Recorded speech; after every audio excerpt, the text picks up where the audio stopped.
The majority of us have to learn how to love ourselves and stay confident, have confidence in ourselves. When you are looking for validation from others, you'll notice that you're never ever satisfied. You'll notice that you're not really getting the validation that you want. You're not getting the attention that you want. You're not getting the acceptance that you want. You're not getting what you want from people. That's because you don't love yourself. You're insecure about yourself. You have low self-esteem and you have no confidence in yourself. You're not happy. You're not happy who God made you. All of the insecurities, low self-esteem, not having confidence in yourself, that stems off of not loving yourself. You don't love yourself. And a lot of times we don't even recognize, we don't even realize that we're doing that. It's very, we're doing it subconsciously.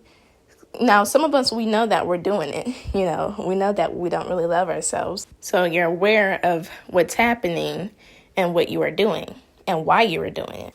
We all need to be happy of who God made us because there's no other you. You're the only person, you're the only you on this planet.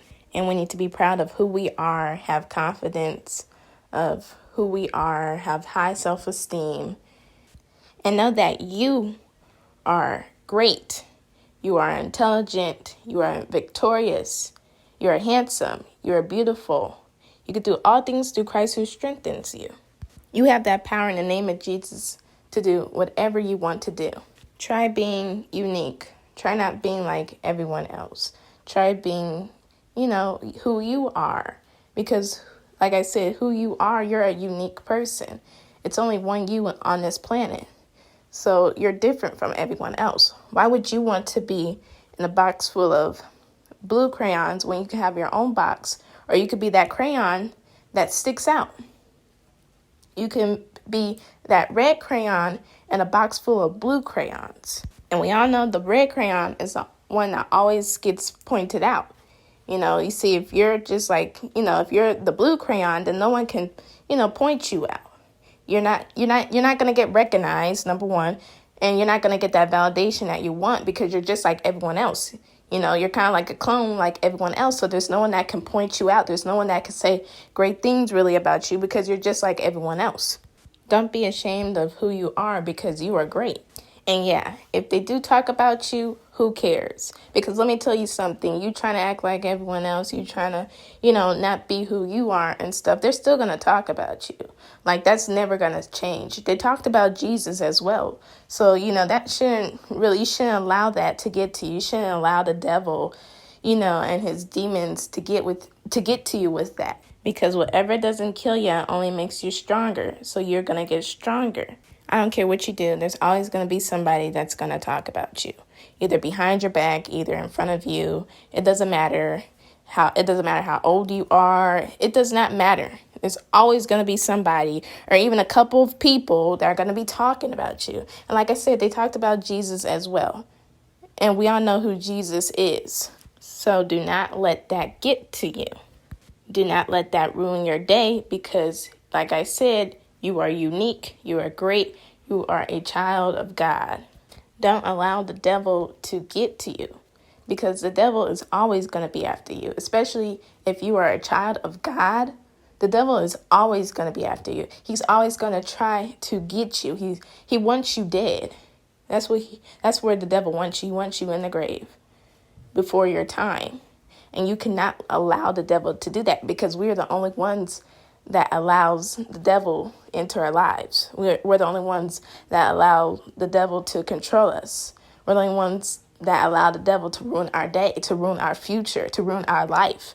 And if you're a child of God, the devil can't touch you. He just cannot touch you. The devil will try to get to you, but he cannot get to you because you are the winner. We have already won against the devil, okay? But that's not going to stop the devil from trying to get to you because a lot of times the devil tries to get to you through your mind. He tries to get to you through demonic forces. He tries to get to you by, accusing you of, maybe sinful nature you probably have done. The devil tries to get to us through those three things. And the devil knows your weak spot. He knows your weak spot. He knows how he can get to you. Don't allow the devil to deceive you. Don't allow the devil to distract you, because that's what the devil loves to do. He loves to distract, especially children of God. He loves to distract them from Jesus. He'll put all this other stuff in your face and stuff, and he'll get you to focus on that. And you find out that you're focusing on that and you're barely focusing on God. And you're wondering why you're feeling bad, why bad things continue happening to you. It's because you're not getting close to God. You're not focusing on God. You're focusing on worldly things. And you're focusing on worldly things because the devil is around. He's trying to get to you. He's deceiving you. He's telling you lies. He's telling you this is good. This is great. And let me tell you something. What the world says is good, God says is bad. What the world says is bad, God says is good. So you cannot listen to the world. You have to listen to God, because the world is confused and they're corrupted. You cannot listen to society. You cannot listen to no one that is a part of this world. You have to listen to God, because God is the only one that knows the truth. So we need to start spending more time with God. And when we spend more time with God, we'll be successful, we'll be blessed, we'll feel great, because God gives us peace of mind. We'll stop feeling bad. We'll stop feeling confused. We'll stop feeling stressed out, overwhelmed, all of that. But that doesn't mean that the devil is going to stop trying to get to you, because, spiritual warfare. Spiritual warfare is mostly mental. It's in your head. It's in your mind. It's not usually physical. It's usually mental. So we have to recognize and we have to continue rebuking the devil, because for your whole entire life, while you were on this planet, while you were on this earth, you're going to have to rebuke the devil, because the devil's always going to try to get to you, and you're going to have to stay strong. So if you go to Ephesians chapter 6, verse 10, it says, at the end of my letter, I want to say this to you.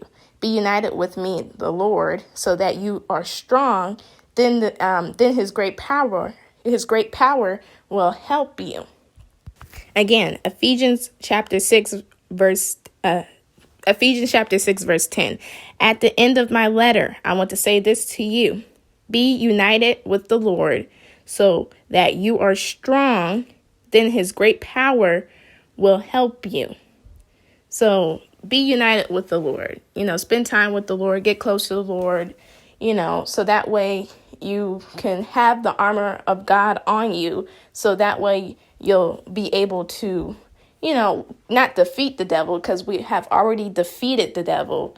So that way you can stand against the devil. You can rebel against the devil. So know who you are. Know that you're a child of God, and love yourself. Love the Lord. And don't be someone who you're not just to get validation, because you're looking for validation. You're never ever going to get it. And that's just a fact. You're never ever going to get it. And you trying to get it, you're just going to kill yourself. And that's just it. You're going to kill yourself.